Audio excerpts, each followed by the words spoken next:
Welcome to Dungeons and Dragons and Dummies, a weekly podcast following four friends as they battle across a homebrewed world called Antiriath in Dungeons and Dragons 5th edition.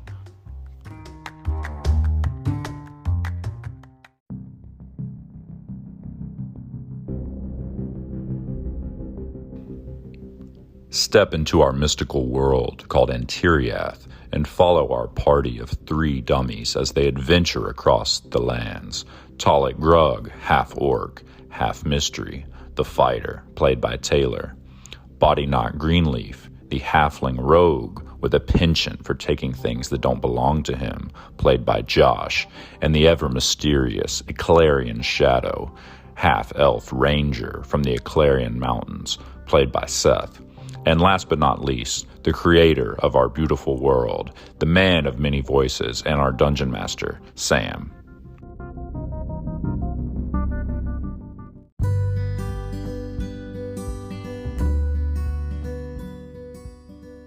Oh my god, I just ate so much. My mother-in-law made like a Mardi Gras meal. Oh, fun. What? She made gumbo and red beans and rice and bread pudding. Oh, man. I made gumbo the other day. Like I still have some in the fridge. It was good. She just did chicken and sausage because Meredith has got a shellfish allergy now. Yeah, Getting it old. sucks so bad. Developed Getting old. allergies. If I developed an allergy to shrimp, I might off myself. No! It's like my number one favorite food. Oh, really? Mm-hmm. Always has been. Good stuff. I like it, but it's definitely not my number one favorite. You don't have to worry about me looking at your fucking computer screen at all. Because it'll make you motion because sick? I'll throw up all over your keyboard. I don't even realize I'm doing it. I was literally just going AD, AD, WAD, AD, And AD, spinning the mouse at the while same moving time. the mouse all over the place. It's an atrocity. I also keep my menu up all the time, which I assume y'all don't have your menu up most of the time. I have it up a lot. Do you? What's even on y'all's menu? All that. Oh, they actually set a thing where y'all cannot see the board list anymore. So now y'all can't cruise through and get clues. I'm gonna roll in Tailspire. Yeah. I always forget. You just gotta do the math, but it's not hard. Not every time, but I'm gonna do it some. All right, let's get into it. Okay. Starting late. Let's get into it. All right. Well, I guess we should start with a recap. Yes, please. Let's start with the recap. Recap! Recap.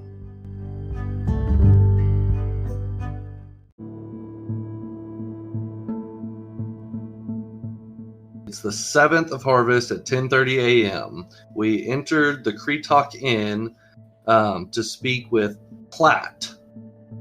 And Platt says that the moles have exhibited issues with lightning and thunder. So she also says that she has seen the druid talking to Gold. So that's another indication of where the druid has been. He's been talking to Gold, the head of the Kreetok camp. So we took a long rest there in the Kreetok Inn, and then the next day we found Fenton and Barnaby, his giant mole, and Fenton knows of the druid also. So at 7 p.m. we set out with Fenton to find the kobolds. We began navigating the labyrinth, and Shadow sent a giant goat to investigate the maze of tunnels. Secret agent, goat spy. Secret agent goat spikes, and found some spike pits. I remembered what they were called later, but now I've forgotten again. Bungee sticks. Bungee sticks, yeah. So Shadow also sensed an aberration somewhere with his hunter sense. An axe trap swings through and Shadow dodges it, but the giant goat is cleaved in half. Talik takes the lead, and we enter a room full of fire beetles, but luckily we all passed our stealth rolls and we snuck through that place. This note says Talik tosses disappearing cocaine as we hear voices. Yep. That's exactly what I did. I had a That's about right. dust that we all went invisible. Oh yeah, okay. And so then we crept up, and Talik hears some kobolds arguing about what's up ahead. At which point, a black pudding drops on the kobolds. We got rolled into initiative, but Shadow ran the fuck away. And Body Knock and Fenton followed him. Talik ran down and kills a lone fleeing kobold, and then backtracked and caught up with us. At which point, we head down some tracks and what appears to be another labyrinth type area, and we tried to open a chest, but a tongue shoots out and sticks to Talik because it's a fucking mimic. At that point, Shadow pumps a couple of arrows into the mimic, and Talik finishes it off. So then we head down the winding passage and move towards the west. And so this is about midnight on the 8th of Harvest. And we saw some cave paintings depicting dragons and stuff. We think we're getting near the kobold village. Well, yeah, so the next note was that we saw some chalk drawings on the wall of dragons. Shadow does not sense any more aberrations, but we start hearing the sounds of activity up ahead. The aberration possibly was the black pudding. At which point Shadow sees a tripwire leading through the rocks, so we all avoid the tripwire. And as we enter into the kobold encampment here in these caves, we decide to try diplomacy with the kobolds, and that's where we left it. And we just walk right in, and they see us and everything.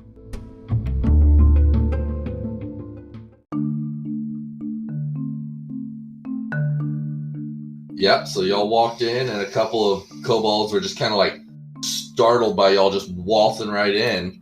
And they're like, they immediately point their spears at you and shout out in Draconic, and you're like, and Talik, you know that they're saying, stop right there.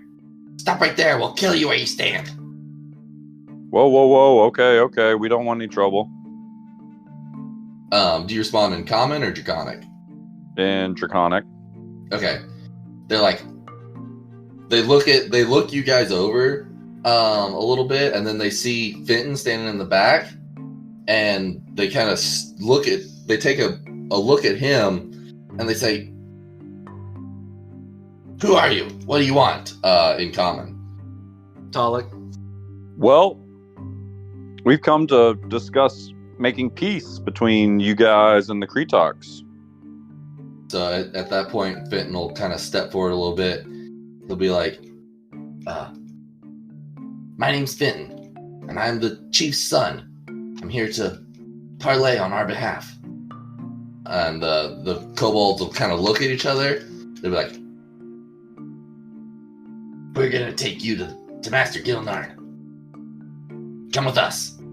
And one of them will kind of like start walking forward, and the other one will kind of move to the side so he can get behind you guys. Take me to your leader. So you guys walk through this camp. I'll kind of describe the camp as you're walking in. So there's, like I said, there's noise and activity. You can definitely hear chatter, and you actually hear like children playing and stuff, but there's an awkward hushness over this place. And as you're walking through, you see almost like a shanty town set up. There's hastily constructed tents, and a lot of places there's not even tents, there's just bedrolls out on the ground. And the kobolds in here, there's just a mess of kobolds. I mean, there's probably over 100 kobolds in this place at different, and they're all kind of, it's like one big long cave, and so most of the kobolds are up on the sides. And so as you guys are walking through the middle, a lot of the chatter that's close to the edge of the cliffs as you're walking down quiets down, as kobolds will run up and peer over the edge at you guys, and you can kind of see them peeking over from 15 feet above or whatever. And as you reach towards the end of the hallway, there's some crystals that light up the back corner here, and you hear coughing, and you see several kobolds laying around in the on beds in this area, and a couple of kobolds with like masks on going around tending to these guys that appears to be their quick sick bay. And the guards will stop at the bottom of a ladder here and say, "You go out, meet Gilnarn." Gilnarn. All right. Gilnarn, here it is, Seth. Well, that's a problem. There's too many consonants in that word. Well, it's Draconic, so. And he motions to the ladder. All right, boys, what do you say? Let's go meet this fella. All right. Finn will Shadow climb comes up right with you up guys. behind Finn. Narn. Gilnarn. So Finn kind of nervously steps up, and you see several people standing around a fire here, and one of them is clearly the chief. He's decked out in a full outfit of bone armor, like head to toe. I'm going to drop it into the Discord. He's got a mask on of like a full bone mask, and he's got like a bone mail basically all over his little kobold body. And then standing next to him is just a couple of average looking kobolds, but then there's also this much more sophisticated looking female kobold who's wearing much finer clothing than the rest of them and is carrying a staff that just one glance and it appears to be magical without really having to do any checks or anything. You can feel the energy coming off of her. And he looks at you guys coming up the stairs, the one in the bone armor, and then he looks back over to the woman, and she speaks and says, "This is Master Gilnarn, our ruler, king of the kobolds here under the mountain. Who might you be?" We are but travelers seeking passage through these mountains, and we came to find out that you and Fenton's people here seem to be having some type of problem after generations of peace, and we are just hoping to maybe help resolve that. Indeed, yes. Like my friend here said, I had hoped that we could end the violence between our peoples and find a mutually agreeable outcome. It seems that y'all are open to parley, so tell us what can we do? And so we've got some mechanics here to do a little social encounter. So we're actually going to go in turn order. Everybody kind of give their pitch. That's the word I'm looking for. And then make a roll. And so you can use several different skills, really anything that you can argue for what the skill should be. But I've got written down, history, insight, performance, persuasion, intimidation, deception. Obviously, there could be consequences depending on how you're using those particular skills. But basically, there's a certain number of failures that they're willing to endure and a certain number of successes to be able to find a peaceful resolution. So with that said, Master Gilnarn is going to go first, and he's going to speak in Draconic, and so he's going to say,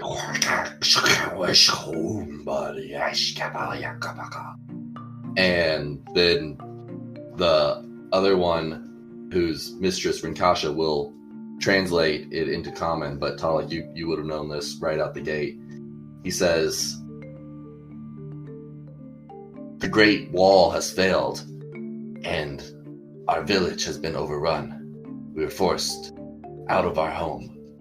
And this is all that is left of our people.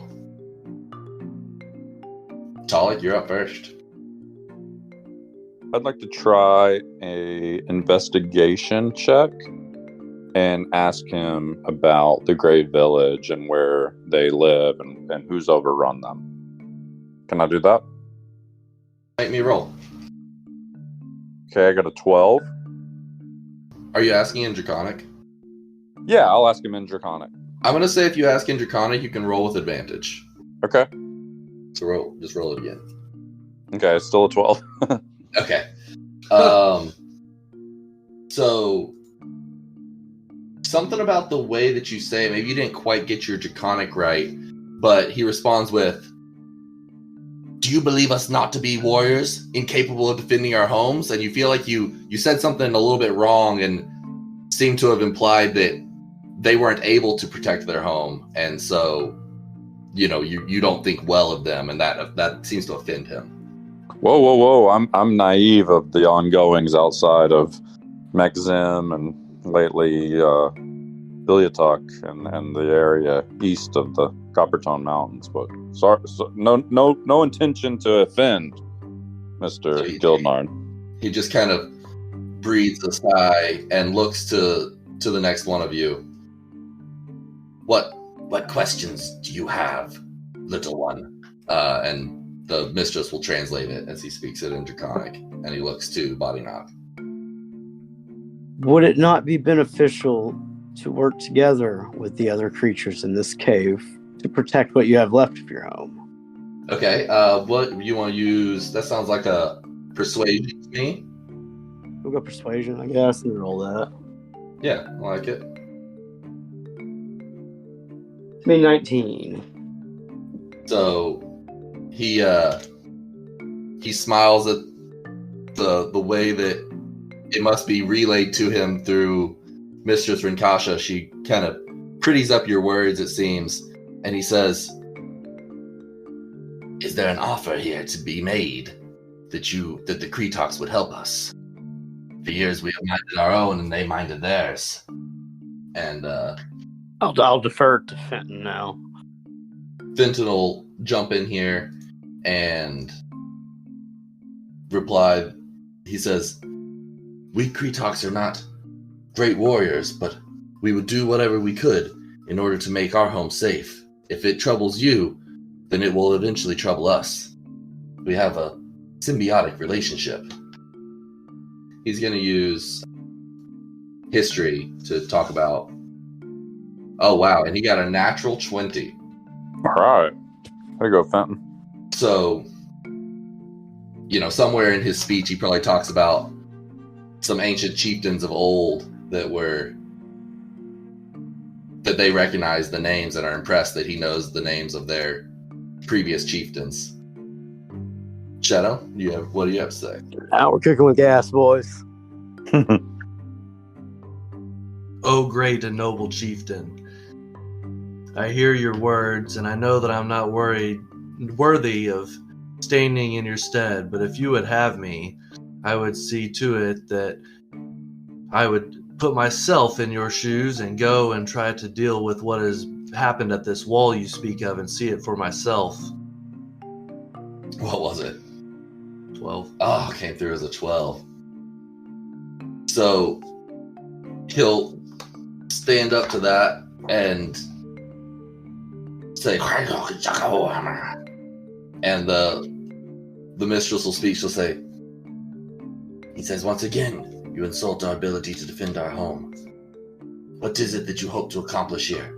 Do you want to help, or do you simply come to cast slurs upon us?" And then it'll be her turn, and she'll Sweet social skills, guys. she'll turn to you guys and say, "You came here to parley with us, with a small group. I do not believe your intentions to be hateful. However, you must understand, we would not simply abandon our home were it not that an overwhelming force came and took it from us. Gang, lady, let's take this shit back then." Furbacks are strong. They're not easily defeated." Who is it that you speak of? Who are these furbacks? Master Gildenarm will chime in Draconic, and he'll say, "From the deep dark, long ago, they lived on the surface, but were driven down, down, down. Now they come back to take and to kill. No joy left in them, no family, no honor, only killing." Why don't you guys make me a probably history check? I got a 9. What did you get, Taylor? 9. 9. By not, you go ahead and make one also. 19. I think it was 19. Yeah. 19. Okay. So you're thinking back to your ancient history of the world, and you're like, furbacks, what could they be talking about? And then she translates over what he said about them once being on land and being drowned down, and you realize that the only thing that they could possibly be talking about is a Quogoth, which long ago were a sapient species that roamed on the surface, just tribe dwelling nocturnal creatures. But the elves drove them deep into the mountains and drove them down all the way into the Underdark. And there they were twisted by the dark evils that exist in the Underdark, and now have completely lost all of their humanity and are basically just evil. Big old assholes. Yeah, big old assholes, fairly intelligent creatures. And how close to where we are now are these people that you speak of, Master Gildenarm? Yeah, so go ahead and make me a roll. You could use something with your battle master. Do you have something where you have like tactics and battle mastery? I feel like you should have some sort of skill that uses that. No, not necessarily. Okay, just make me an intelligence roll with your proficiency, because like as battle master, I feel like you're kind of talking tactics, and that should come across well. And what is my proficiency? Should be a 3 right now. Okay. Yeah, just roll your intelligence and then add your proficiency bonus to it. You can just do it manual. You can roll it in Tailspire. Okay, I don't have an intelligence. That's not the skill, that's just a mod. Right, so you can just roll an intelligence check without it being associated with a skill. Gotcha. So it's -1 and then add 3. Okay, so +2. Okay. All right, 20. Okay, so he says in Draconic that they have a forward battlement set up just north of their village. How far is it? Probably a quarter mile from here, down a path, and then they've got their battlement set up in a cave opening there, and then there's another path beyond that to get to the village. Since it's the same role, I want to keep talking to him and ask him how many of them and how overmatched he thinks that the kobolds are. So he'll say when they broke through that they only saw a couple dozen of them, but they are very large and strong, and despite the kobolds' fierce fighting, they were unprepared and were routed. Okay. How many more rounds are we gonna be able to talk? You only lose time if you have failures. Okay. I'm gonna let Body Knock talk. All right, by knock. Can you describe their tactics whatsoever? Make me a insight roll. 14. 14? Okay. Yep. So he nods, he says, and she explains, Master Giddelarn is pleased. Now we're getting somewhere. Their tactics are barbaric. They're brutal. There's no finesse to them. It's smash and bash. Straightforward. Do you have a plan? Small one. We appreciate cunning here in the Kobolds. The information is good. It'll help us develop our plan. I'm not sure what that is yet. Okay. Fenton says, so he'll step forward and ask, he'll say, we would be willing to help, but how much time do we have? Are your forward battlements holding? And the gal responds, and he'll pound his chest, and Mistress Rinkasha will say, our soldiers are proud and loyal. They will not let it fall. Nat 20 again for Fenton. Hell yeah. That boy Fenton. Yeah. Shadow, what do you got? So Shadow's just going to be like, with all humility, Chief Yildenarn.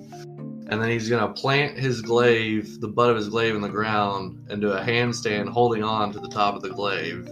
And then land, and then say, use us in your forward battlements. Okay, make me an acrobatics check. Yeah, that was my intention. And then I think that's good. Just make me an acrobatics check. It'll all determine whether or not you do it. 14. 14. Okay. All right. So you do your flashy little move, and he you're already standing. These are kobolds, right? So he's pretty big for a kobold. So he's 4 feet tall, right? Yeah. So you're already standing a couple feet taller than him, and then you do that, and you're literally, the bottom of you is 2 arms lengths from where two kobolds from where he's standing, and so you land back down with and just the weight and mass of a full size half elf versus the kobolds. He says,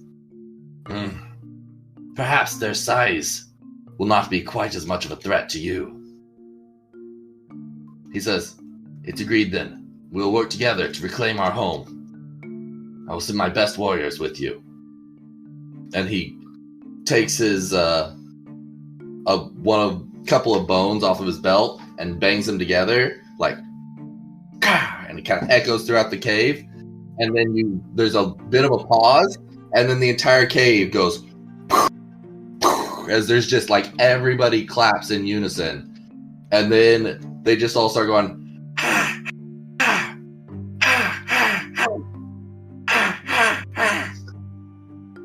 Oh, jeez. And Finn's kind of like looking around like, oh shit. And he takes a step forward to you guys, and he pulls off 2 more bones, and then he reaches out to hand each of you 1 bone from his armor. And Mistress Rinkasha says, by taking the bones, you become part of our tribe. Talik, you ever been in a kobold tribe before? I'm willing to try, and I step up and grab one. And then by this point, with all the noise and commotion and stuff, several kobolds have gathered around. You can kind of feel the eyes peering on you, peeking over from rocks and stuff. And as each of you body knock, do you reach forward and grab one as well? Yeah, give me that bone, baby. So Fenton's the last one to casually, or not casually, to anxiously reach up and take the final bone from him. And as he does, it's just like silent for a second. And then everybody just starts like cheering with their raspy kobold voice. They're just like, Hey, Fenton, how quick can you get word back to the Kreetalk village to get some backup for us from your tribe? Fenton says, I think we ought to be able to do that, but we should probably get out of here before we do it. We don't want to cause a scene. How about some of those lightning moles? That could be a good show of of friendship between you two guys. Yeah, I like where your head's at. And he'll burrow underground a little bit, and then you can't really hear much over all the kobolds, but you can almost feel in your feet little tremors, like a little signal, like an SOS, like a bop, bop, bop, bop, bop, bop. And then after a second, Fenton pops back up, and he looks to Mistress Rinkasha and is like, you guys might want to spread out a little bit. And he takes a few steps back, and then you feel a rumbling underneath you as a creature comes bursting up out of the floor. Yeah. And you guys recognize this one with the markings on it and stuff. This one in particular is Barnaby. Barnaby! And all the kobolds are kind of like... Master Gittlenarn's big toothy smile just grins, and he nods his head as you guys are ready to go take on some forces. He says, and it gets translated to, my captains will take you to the forward encampments. You can follow them. Oh, Barnaby, I think you and Starlight would get along just fine. Barnaby kind of was snuggling up against Fenton, and he leans over and nuzzles up against you. You feel a little Pikachu spark from his little cheek sacks. Cheek sacks! Okay, so yeah, you guys want to head out of the old cavey?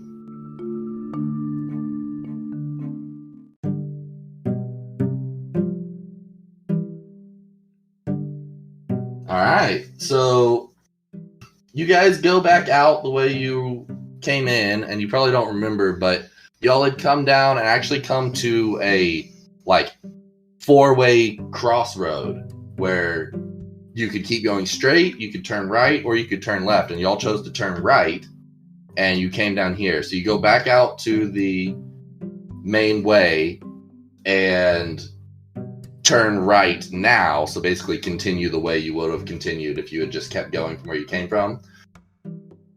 Y'all have done a pretty good check, so y'all know where you're at that crossroads, so you're headed south now. And you go south for a ways. Like I said, it's a good walk. It's probably a quarter mile or so of a walk before you get to a T. And you can go left or you can go right. And the kobolds that are leading you guys lean to the right and say, this way. They actually say it in common. And you'll walk for just a little while, maybe another couple minutes, and you come out into another cave opening. Shadow, what did Gildnarn call these things? Well, he called them furbacks, but we think he's talking about those dadgum quaggoth some bitches. I'm not familiar. I guess I'm about to find out. Yeah, Body Knock was kind of giving you all the briefing and kind of giving you all the history of that the elves drove them down, and he kind of, says it without trying to look at Shadow too much, I assume. Or maybe he wants to say Shadow's a big fat ugly asshole. I actually don't know what Body Knock would say. Yeah, I'm indifferent. So yeah, you guys make your way in, and you find a camp with even more hastily constructed setups and arrangements than a lot less stuff. And so the previous one, I didn't really tell you guys, but it was mostly women and children in the other encampment. Whereas this one, you can tell this is their warriors. It's mostly strong, fit kobolds, as fit as a kobold in a cave can be. They're actually like doing drills over to your right as you enter into the cavern. And, several of them are milling around, getting food or whatnot. You actually hear some commotion way off in the back. It sounds like there's some, for lack of a better word, tinkering going on. They've got some you hear hammer sounds and the sounds of equipment banging and stuff. While they're walking, Shadow kind of strolls over where Talik and Bodyknock can both hear him, and he's just saying, okay, guys, I don't know what the threat is down here, but we need to identify it quickly and get rid of it so that we can make our way to the druid, because I don't know what the druid's got going on. I don't know what may be happening to him or what he may be doing, but I don't feel like we have a lot of time to waste down here in this cave. Yeah, I've got a little bit of a soft spot for our little scaly friends. I never knew that I could understand Draconic either. Always nice to learn something new, isn't it there, big guy? Yeah, that's bizarre.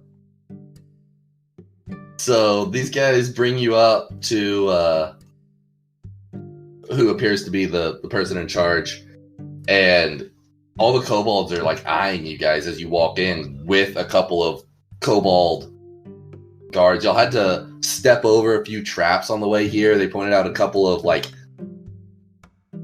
stones that they said don't step on that stone, and like pointed to the roof and stuff.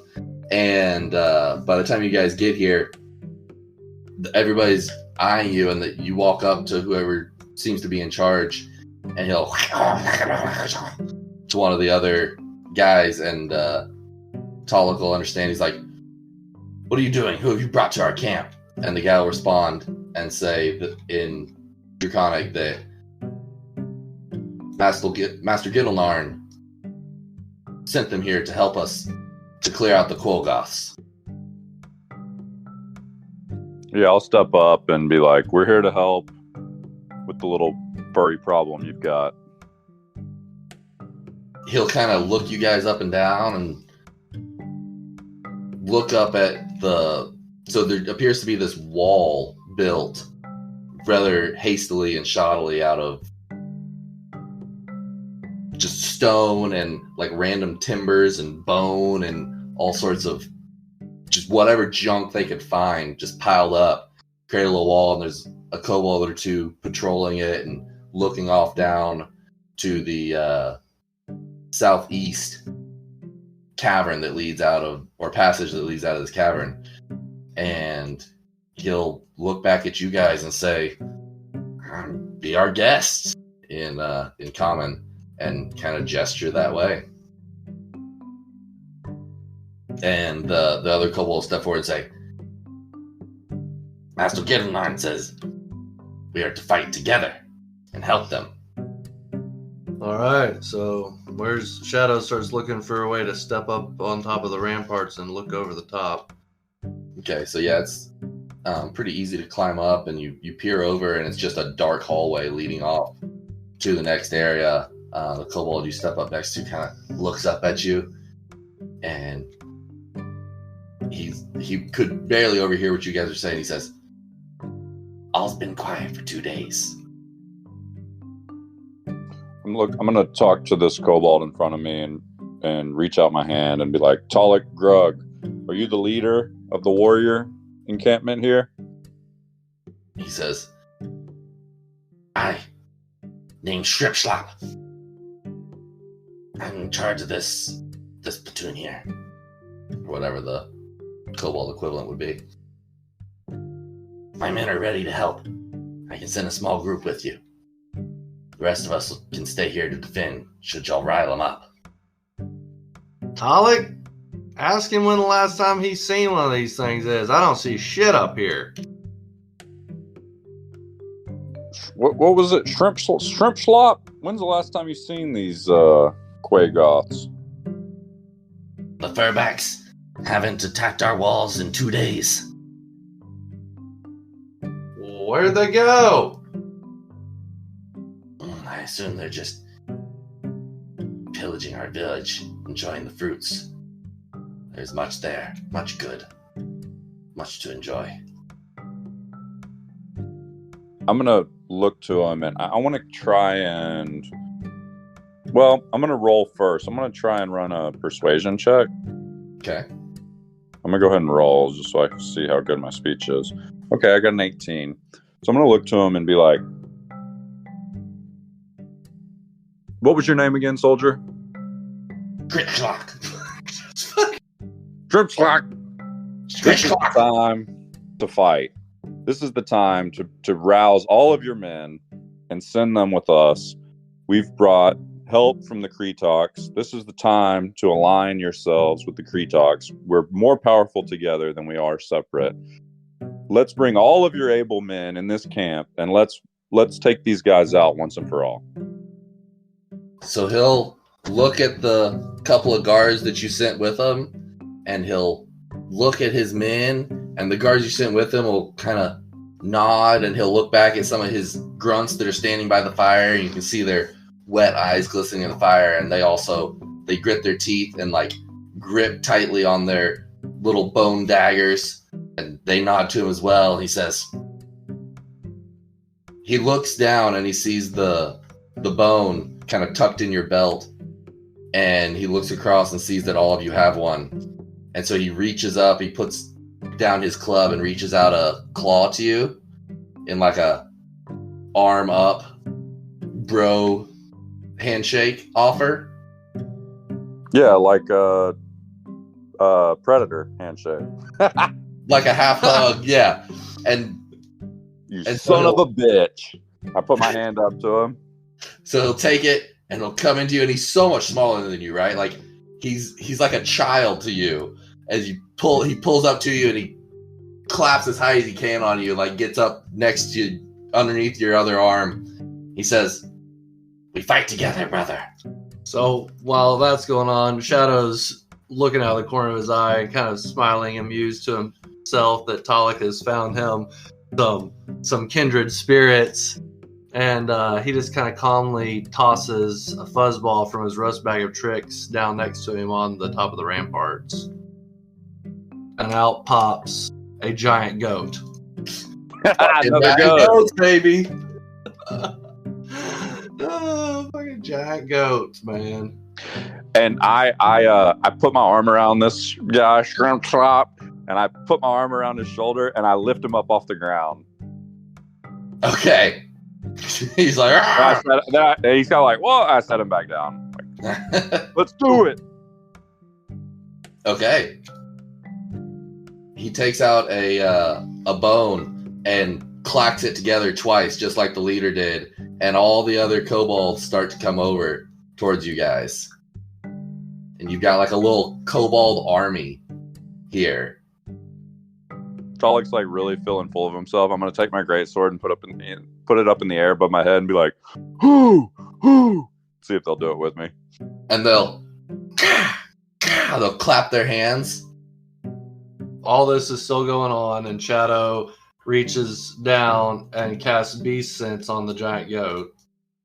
Oh boy, here he goes again. All right, my new brother, stand back.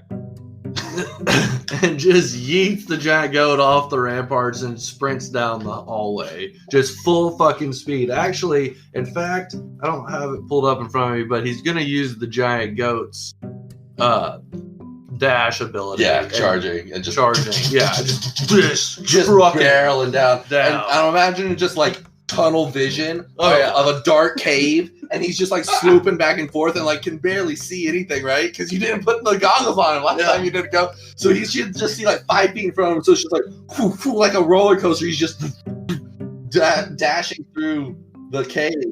I'm gonna climb the hill and grab Shadow's lifeless body and drag it back down the hill, back by the fire, by these guys, and I'll be like, just hang tight. He does this all the time. You kind of like set him down, and he's just like eyes glazed over. And after a short run of the goat, you see a blue light up ahead, and the light gets larger and larger, and before you know it, you burst out into a large cavern with blue crystals illuminating the entire cave, and it takes your big goat eyes a moment to adjust, and you see a village, a underground established village with like timber constructed buildings, and they've even got like little privacy roofs on top of them, even though it's in a cave and wouldn't necessarily rain. And in the center of this village, you see this huge stone sculpture, and the base has this very dwarven architecture to it. It's very square and geometric. The like lower portion that holds it up, the pedestal, if you will. But then going up above that is a much rougher, think like wood carving, hand wood carving, but it's made out of stone, of this large, giant stone dragon statue carved and placed on top of this pedestal out of the local cave limestone. And as you're looking at all this, you see below you, as you peer back down, a battle scene of dead kobolds and these large furry beasts. And you're looking at these just like really big creatures. They're not large mechanically, they're medium, but they're about as big as you can be for medium. And as you peer across these and kind of raise your eyes back up, you see two of them peek around corners, and they see this goat, and they wipe their mouths, and they take off sprinting towards the goat. I think I need you to roll initiative for a goat. How far away are they? Y'all are like, you went down a hallway. You're probably at least a minute. No, how far away are the Quogoths? Oh, like from the goat, like 100 feet away. Okay, so the goat's not going to engage. He's going to haul the other direction and just see as much of the village as possible. Okay. So he takes shadows in the goat, trying to slip past the Quogoths because there's like two on either side. Yeah. So you try to like dart the middle. Go ahead and make me the goat's acrobatic skill check. We're gonna make it contested to see if the Quogoths can grab you. Up anymore. I deleted. Just roll. See what you get. 7. Okay. I rolled a 12, and they have a +1, so that's a 13. So I think that's gonna beat the goats. Okay. So they close in on him, and they both attack the goat. Do you know how much HP he has? That's the real question. I think it was like 17 or 15. Okay, that's enough. That I'm gonna roll both of them to hit and see. I mean, I could. Okay, one of them will hit. One of them's like a 14 to hit, so that's definitely gonna hit. So he's probably not gonna kill him in one hit. So he does. Yeah, he only does 6 damage. So you take a swipe. He has 19. Okay, so you take a swipe and dart in as he gets a claw gashed into him. I don't know. Do you feel the pain of the goat as it gets clawed? I don't know. Anyway, so you make it by with just a slash from one of them, and run into the center of the village up by the statue, and you kind of take a look around, and it's just decimation everywhere you see. Everything's just broken and destroyed, just completely ransacked. And as you're looking around, you just see over a dozen pairs of eyes looking at you. And then from all around the village, these Quogoths just charge in at the goat. And there's so many of them, there's no way the goat's gonna escape. And he just gets overwhelmed. Right as the first Quogoth is about to pounce on the goat, Shadow snaps himself back into his normal body. Shadow, what'd you see? Boys, we got big fuck off problems down that hallway. And my goat's dead again. How many of them? At least 14, maybe more. How many goats you got left? 2. I Till like those tomorrow. odds. Huh? I said I like those odds. Shrimpy, how do you think we stack up against 14? How do your men stack up 1v1 against these bad boys? He'll look across his men, and you can tell that they're kind of scared by that report. But he'll stand up straight and tall. He'll be like, "My men can take them 1-to-1." Why don't y'all make me an insight check? I'm assuming he's lying from what I know. Oh, nat 20, 19. Yeah, you know a frightened soldier when you see one, and these guys definitely are not confident, and he's not confident that they could take 1-to-1. He's not even sure that Fake him and the make it, captains could take 1-to-1. How many men do we have here total? Oh man, you got about 15 grunts. You got 4 of the more warrior elite types, and then you've got 3 of their alchemists who have come up and gotten close while y'all are talking, and they seem to have some little makeshift contraptions and bomb type things on them. Okay, so DM, how wide was the tunnel that the goat came out of? It was probably like a 10-foot wide tunnel, pretty much the whole way. Okay, Talik, here's what I'm thinking. Mm-hmm. That tunnel's about 10 foot wide at the exit. I say me and you in front with Barnaby right behind us, and the Kobold elites behind him with Body Knock flinging arrows at these some bitches. We'll put them in a choke point and only have to fight 2 or 3 of them at a time. I think we turn this thing into a meat grinder. Yeah. I was planning on gillying up somewhere at a vantage point. Gillian up. Yeah, I love it. All right. So here's what we're going to do, Shrimpy. You guys get behind me. I've got a plan. I can throw up some defensive maneuvers if we need to. Let's put your most badass elites, including you, right behind us.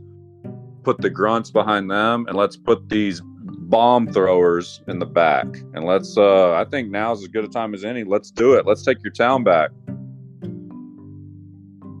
He'll relay to the guys who'll be like, "Slings out, everybody. I need everybody who's got a good arm closest to me. The rest of you in the back. And then we'll have the bomb tossers in the way back. Follow these men." Those bomb tossers aren't going to toss those bombs in the back of my head, are they? So like 2 of the bomb tossers will look at a 3rd one, and he'll just kind of like hang his head down a little bit. Can we call them tossers? Just, Tossers. for short. Yeah. So They look at him. They're like, "God damn it, Gary. Remember last time?" yeah, exactly. Shadow kind of looks at Talik. It's like, Talik, I hope you're right about these guys. I just took a picture of y'all's little army you have assembled. It's freaking fantastic. Hold the line. Stay with me. Yeah, you like my persuasion to get them all? I love this. This is great. This is very It's gonna be fun. really fun for you controlling all these guys. Yeah, I don't know. You could do. Hey, why don't you do swarm mechanics like on the ground? Can you not do combat groups? Yeah, I'm gonna do something like that. Basically, I'm Yeah. gonna have them all attack as just like one roll for each group. Well, you could even say like the weak grunts, like they rush one target together. Like, Well, y'all said you wanted them to stay behind you, right? yeah, but I mean, once we get in there and it starts getting hectic. Sure. Yeah. I think I'll just make them all work as one big unit at a time. Nice, that'll be cool. So this is cool. while you guys are walking down there, after y'all climb over the hill, Fenton will kind of slip up next to you guys and be like, what do you guys want me to do? I don't know if I can fight in the front as well as you guys can. Fenton, you are a representative of your people, and you will be required to bear witness to the Kree talks for what takes place here. So you keep yourself safe. We will let you know if we need you. Hey, what if we send Fenton back for like a pre-talk quick reaction force, just in case? Not a bad idea. If you guys suggest that, Fenton will be like, no, I want to be there for the battle. I don't want to. I want to make my people proud. I'll be the only Kree talk there, and this was agreed upon that it's an alliance between us and the Kobolds. Okay. Well, like Shadow said, keep yourself safe. Let's make sure you make it back alive. So you guys are marching down the. Let me summon you guys to this board. Oh man, I should have summoned y'all earlier so you could watch me slowly spawn in the little army that you guys have. Oh, hell yeah. Can you, I know for aesthetics you want it dark, but can you lighten up the lighting just a bit? Yeah. Just for my pleasure. Oh, yes. Pleasure me, Daddy. Is that better? Oh, yeah, that's beautiful. Okay.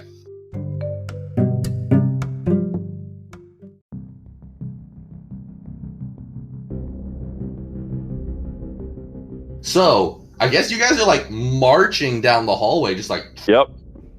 And I want to be front and center, and I've got a reason for that.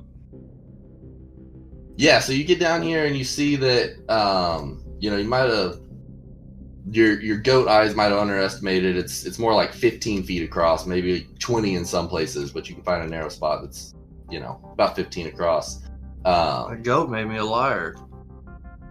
Well, he does have a really wide view. Yeah. You're used to predator view from human eyes. Yeah. And he's got, like, prey view. Yeah.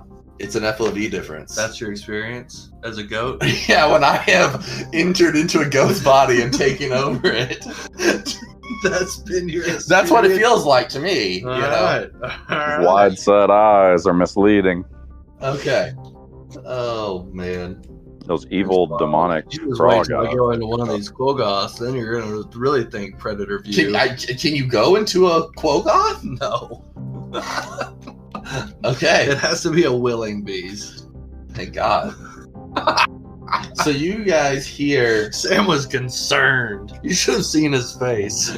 You guys hear a snarls in the distance, like...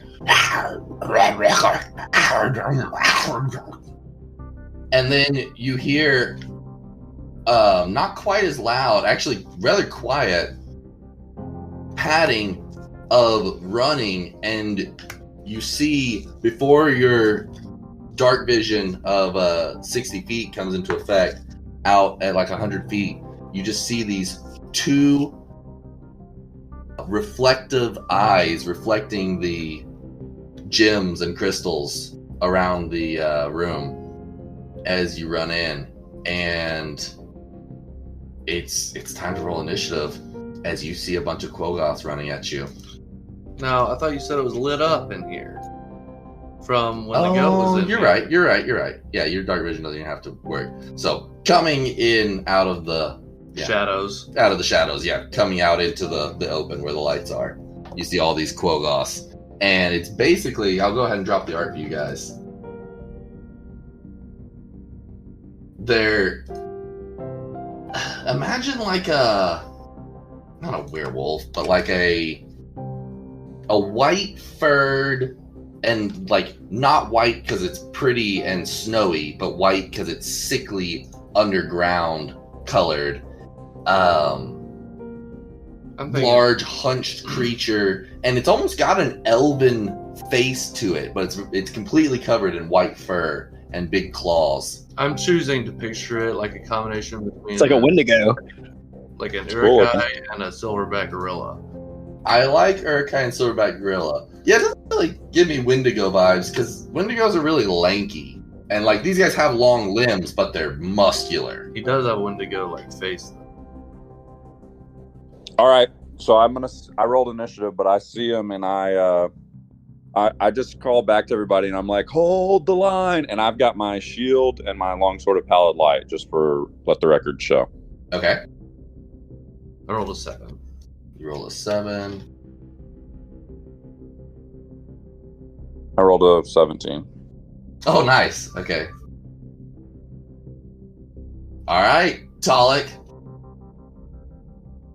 Okay, I'm just gonna turn to my guys and be like, this is it. This is the moment. Let's take back your village. Let's get your women and children out of these tents and back into their homes. And I'm gonna hold and ready my action. I'm gonna brace my shield in front of me and ready the longsword of pallid light. Go ahead and make me a performance check. Okay, see if I can inspire these guys. Yeah. I got a good performance skill. 15. Okay, I'm gonna say that everybody gets all the kobolds are gonna get advantage on their first round Let's go. on their attack. Okay.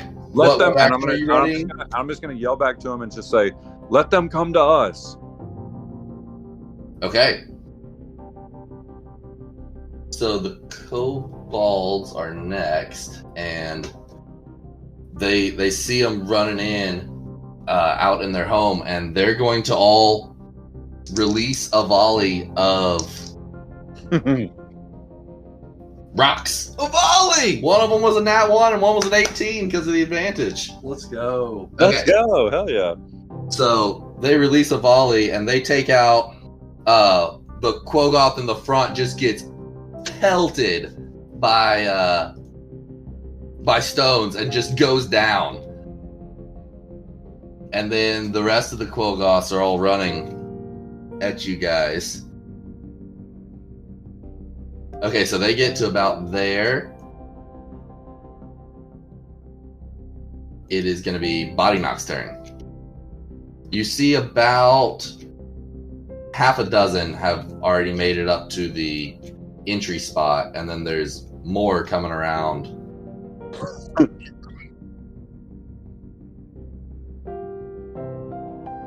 Can I climb up on one of these cliff walls, or is that considered inaccessible? This is a small cave passage. It's probably only like 15 feet tall as well.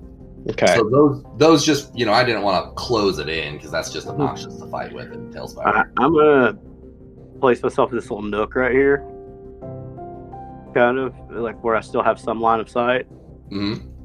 And Actually, I was looking at something earlier today. I noticed something on your sheet. You can hide behind it's like the one. Yeah. creatures. So, Yeah. you can just hide behind your friends. Okay. Well, I have somebody in front of me, so let's consider that stealth then, I guess. So are we rolling with advantage due to being... I guess we're not ganged up on them unless they're right next to us. Huh? Right, yeah. But when they get directly in front of me and Talik, we'll be rolling with advantage because there'll be so many. One of us. those guys will step up, yeah. So we're standing in the end of the tunnel, and we're looking into the opening, and they're rushing, and we're packed into this 15-foot tunnel, and they're rushing towards us into the mouth of this opening. Right. Yeah. We're trying to funnel them in to make it a more of a one-on-one fight. Even the odds. Okay. So, I'm going to knock an arrow and fucking loose it at the first, the closest one running. Okay. Be 23. That'll definitely hit. What was the total damage? Oh, sorry, 19. 19. And you're just shooting the one in front, I assume? Yep. Okay, so you let loose a zinger of an arrow and it sticks in this thing. But like I said, these guys are burly and he keeps moving. Is that the end of your turn? Yeah, I'm gonna end it there. Or do you want to hide? Yeah, I'll hide. I'll use bonus action to hide. Just in amongst the meat of bodies. Yeah. Oh my I roll a God. stealth in case you I need it. love that you don't just have a +9, but you always roll absurd numbers too. I know. 26. 26. All right, Shadow, what are you doing? It's your turn. Okay, so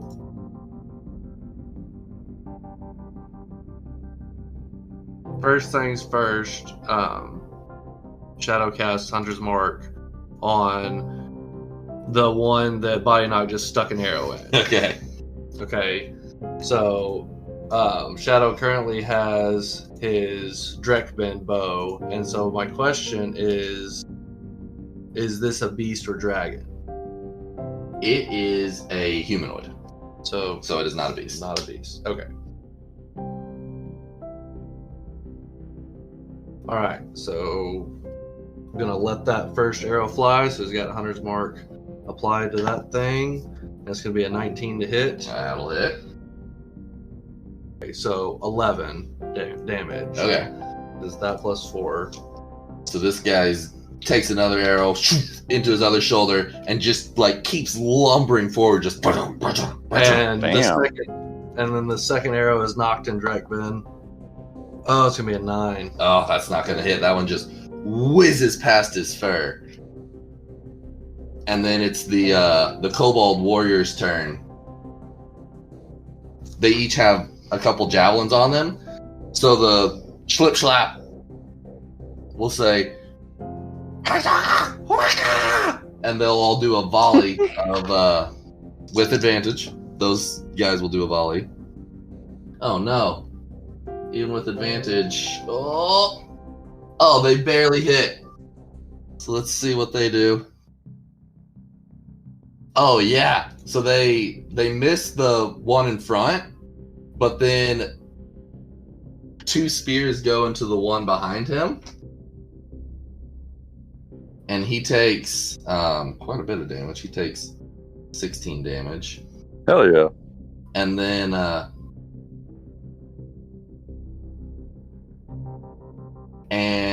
it's the Tinker's turn, and they chuck bombs over your head as they go flying forward, and Shadow's like, oh shit! you hear the of these things go flying over. Oh yeah, one of those is a good roll.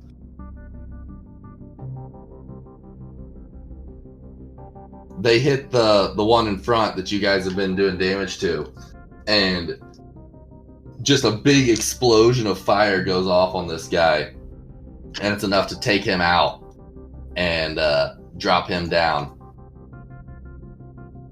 Okay, so it is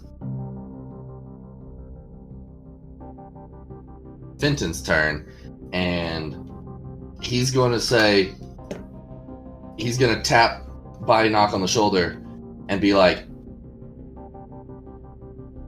watch this, and he'll burrow down under the ground, and you'll actually lose him for a second.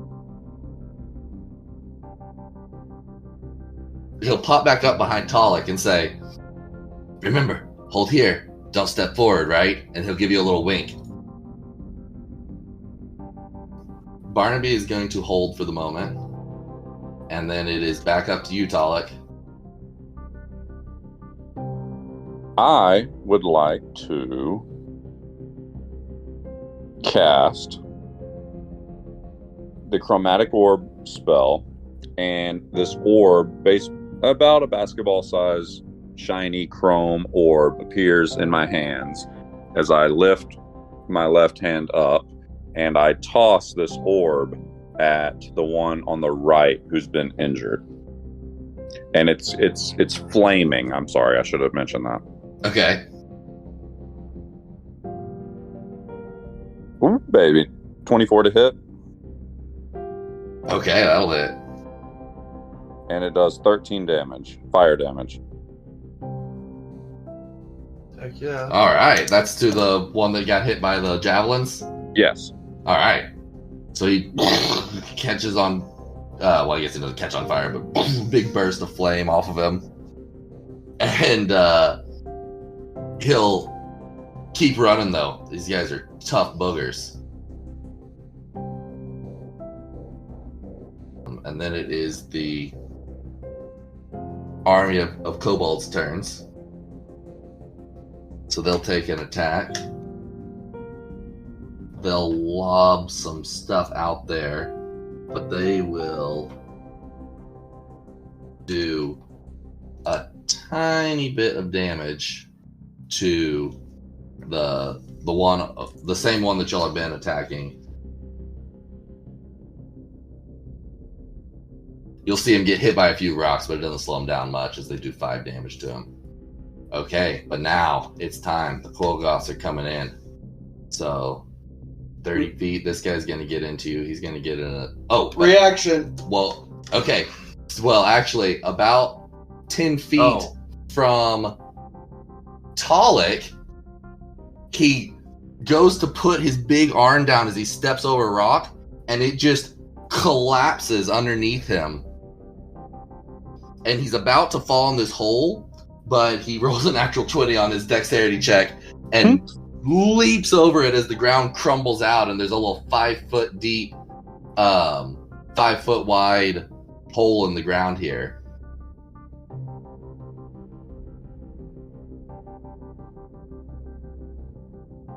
Nice. Benton did that. Yeah. Cool.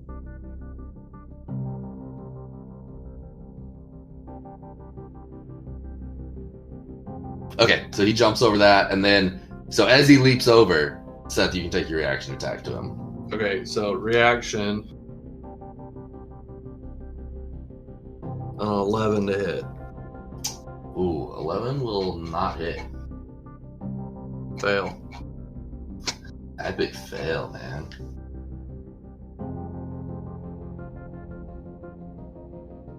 The rest of these guys are running in. They're starting to narrow in on you guys, and then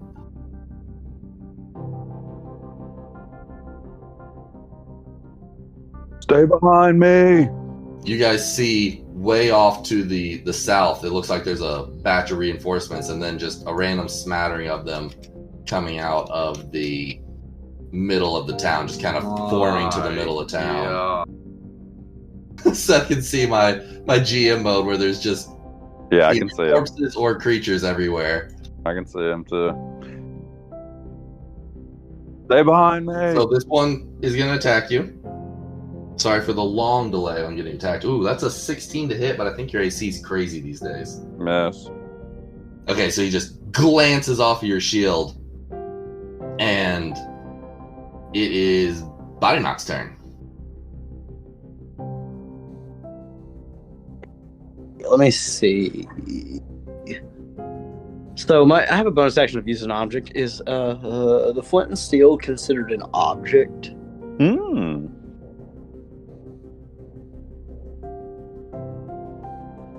You use that in one turn? It sounds like it. I mean, you can read the description if you want to make a judgment. What? You just tell me what you want to do. I was gonna do my normal thing and pop an arrow into the one attacking shadow, and then I was gonna use my bonus action, use an object to use the one charge in this flint and steel and blast a fire cone at Flint and Steel, the crazy blunderbuss weapon. I thought you just had like a fire starting kit. No. You want to use the absurd alchemical fire blast gun? Hell yeah! I believe we looked and decided that it's a use an object. Okay, cool. So I'm gonna attack the one that's closest to attacking Shadow with my regular short bow first. Okay.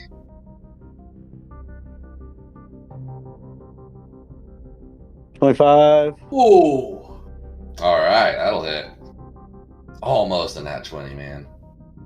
So it's 5 on the regular damage and sneak attack. 15, 20 damage to that guy. So you take that one out. Cool. Alright, now I'm gonna as I launch that arrow, I kneel down and at my side have flint and steel and point it down the hall of Yetis, and I'm gonna Fuck, How big's yeah. the cone? it is I think 15, hold on. 15? 15 foot. cone of fire. Okay, so you're probably going to need to scoot up a little bit. Yeah, I'll do that. I'll scoot it so I won't damage him too. Yeah, you'd have to get like right. You'd have to get almost on top of that other Quogoth to hit 3. Okay, we'll do Then you that. can retreat back, right? But yeah, because it's only going to take a little bit of your movement to get up there. So you could probably get right back to where you were. Fuck yeah. $17. I think you actually they have to roll a check to save, right? Oh yeah, that's for the slashing damage. Yes, so all I do is fire 15-foot cone of fire. They roll a DC 13 save.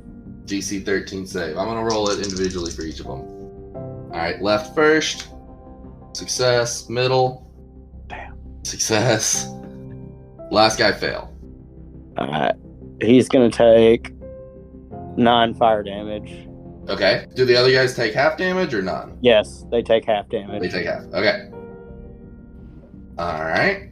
Hell yeah. So you step up and light these boys. All right. And then you got to step back. Yep. All right. Shadow. Shadow is transferring Hunter's Mark to that one on the top of that rock. The one that got the full brunt of the Yeah. flame. And transferring Hunter's Mark to him, rolling to hit with the Drakman bow, not 20. Let's fucking go. Had to pull out another die. He's Jeez. injured. Hunter's Mark. Okay, so that's gonna be. You got enough dice over there? You can borrow some dice? Full stack. Yeah, I need 2 more D8s and another D. I got enough D6s. Okay. All right. Oh shit! Oh shit! Holy fucking shit! This is gonna be plus 4 to this. Okay. 30 damage. 30 damage. Okay. So that guy just gets right in the chest and he slumps down, but he's still looking at you as blood drips out of his chest. Damn. So we're gonna roll the Drakman bow as another arrow knocked, and it's getting yeeted, and that's gonna be a 10. 10 total? Yeah. Ah, So that's a miss. so that one, as he hunches down, you fire him so fast that as he hunches after the first one, the second one just shoot right over the top of him. Schlipschlap will step up next to Talik on the left, and one of the other guys will step up on the right. Great clubs in hand, and they'll get supported from right behind. Schlipschlap's actually going to run all the way up and attack this closest one. Ooh! Yeah, he does good damage. So he walks up and just whacks this guy in the face. And whops his head to the side.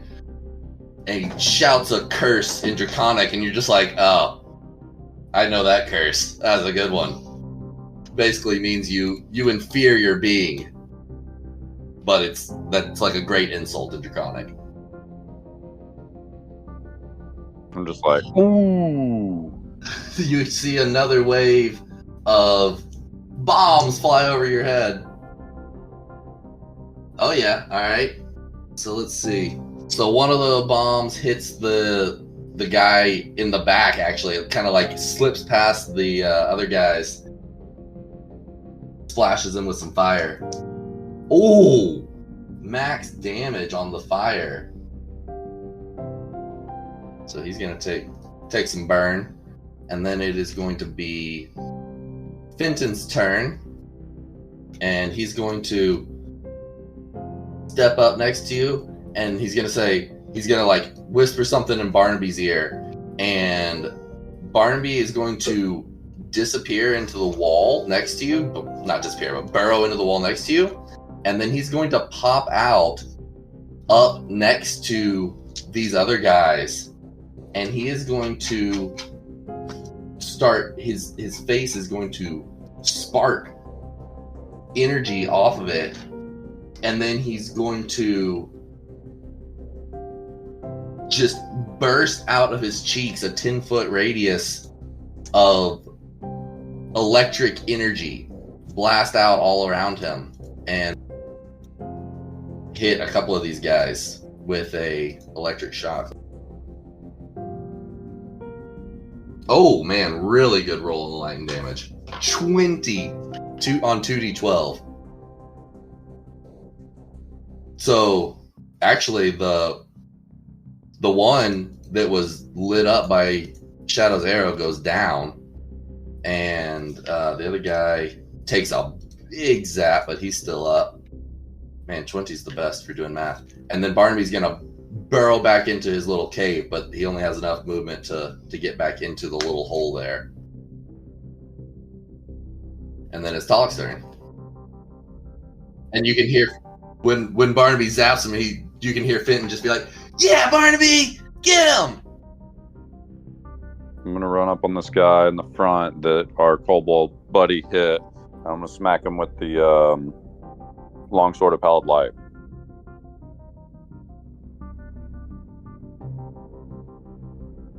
Ooh. I got a 12 to hit, but I'm gonna use a superiority die to use a precision strike. Precision attack, so I can expend one superiority die, which is a D8, to add to the hit.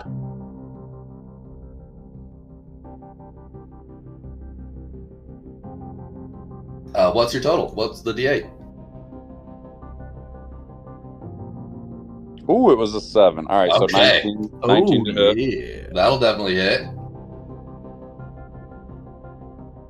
Ooh, good roll. 12 damage. Okay, so you sink your thing into this guy, and as it connects, you just feel the most satisfying, like you just took like a massive dump that's just been locked up for days. But the feeling is coming from your hands right as this thing connects, and it's almost as if the pallid light just lets out a long sigh. Can you roll me a D8? Yep. Definitely. 6. Okay, so as you connect into him and slash through, you cut a deep gash in his chest, and he lashes to the side, and then he looks at you and he starts to yell, but you can see the wound just quickly decay away, like right before your eyes, as if it's gone through 2 weeks of, being untreated, and the guy grips at his chest and then just collapses to the ground dead. Hey, boys. Okay. This longsword of pallid light finally coming in handy, eh? Oh, yeah. The kobolds let out a volley. At this point, they're getting kind of nervous and stumbling around a little bit, and they just sling rocks everywhere. You just hear, but like you don't hear a single satisfying hit marker thud of contact with them. So 3 of them make it up to you, but one of them's going to engage Schlipschlap over here, and the other 2 are going to engage you. First attack on Schlipschlap. That's a miss. That's definitely, it's 5 on the die. And a 4 on the die. So these guys just claw at you, and you just easily step to the side, block the other one out of the way. Hell yeah, Talik. It's body knock. It'll be your turn while I move the rest of these guys. So how many we got within range right here? Is it 1, 2, 3 still alive? A lot. 5. Yeah, because I haven't moved all of them. I'm moving more right now. So like more are coming into the hallway right now. There's a lot. Oh my god. How many are there right now, Sam? I'll count them in just a second. I'm still moving them all.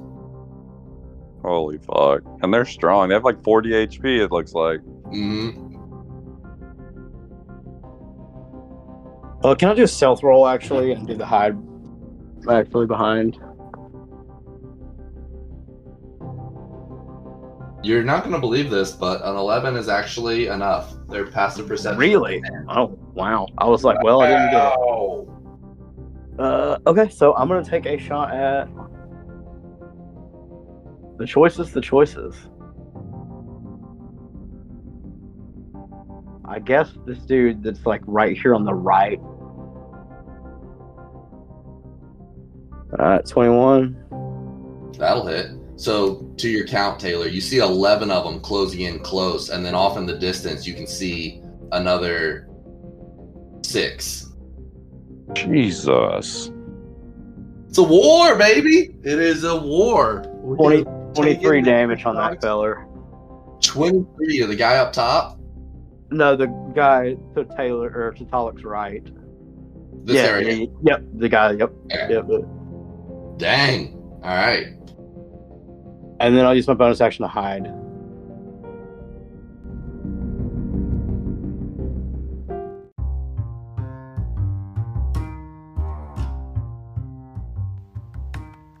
To be continued on the next episode of Dungeons and Dragons and Dummies. Find out what happens to our party next week.